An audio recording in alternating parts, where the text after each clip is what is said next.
Saya mau nanya Ustaz, sebenarnya kalau untuk sholat itu harus jadi orang baik dulu baru sholat atau sholat dulu aja?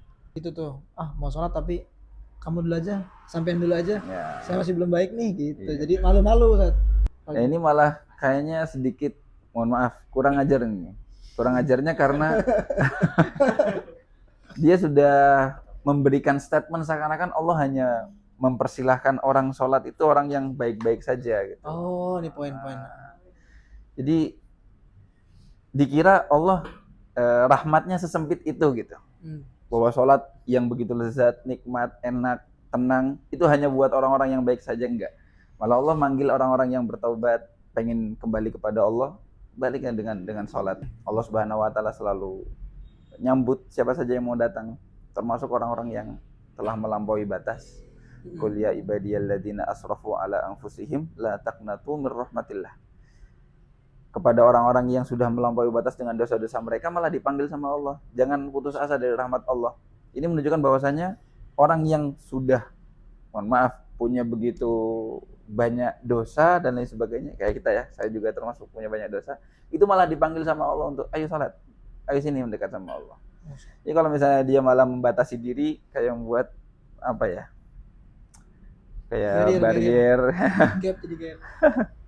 Jadi seakan-akan Allah tidak mempersilahkan kita orang yang punya banyak dosa untuk dekat dengan Allah. Padahal itu hak siapa saja untuk kembali kepada Allah. Sebenarnya itu kembali ke pandangan dia buat sholat itu apa. Kalau orang yang masih enggan sholat karena merasa dia belum baik, ya kayaknya itu karena dia nganggap sholat itu sebuah pencapaian seseorang kalau sudah sampai di level tertentu di agama. Kalau pikiran dia begitu, kayaknya susah untuk sholat. Karena untuk jadi orang baik itu susah sekali. Kelihatannya gampang memang, tapi karena memang setan selalu menggoda dari semua sisi. Untuk jadi orang yang baik, ya menurut kita sendiri aja susah sekali. Jadi nanti nggak sholat-sholat nanti kalau nunggu baiknya. Padahal harusnya yang benar insya Allah dia jadiin sholat itu sebagai wasilah buat jadi baik. Jadi untuk menjadi baik malah mulailah dengan sholat. Ya, bukan baik dulu untuk jadi sholat, tapi mulailah dengan sholat.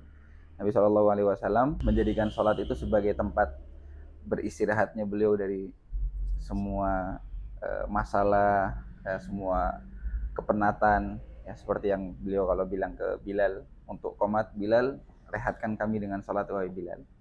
Kemudian hadis yang menyebutkan ketika Nabi punya masalah, idza hazabahu amrun, ya, sholat, ya. Nabi SAW kalau lagi pusing atau lagi ada masalah, sholat, ya.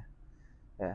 Kemudian di dalam Al-Quran begitu jelas, ya, seringkali diulang-ulang oleh para penceramah, inna sholata tanha anil fahsya wal munkar. Ya. Sholat itu sendiri yang insya Allah jadi penyebab seorang bisa ninggalin keburukan-keburukan dari kebiasaan dia. Sehingga prinsip yang benar, jadiin sholat sebagai wasilah untuk jadi baik, bukan baik dulu untuk jadi sholat. Oke. Startnya dari sholat dulu justru Ustaz ya. So, Masya Allah.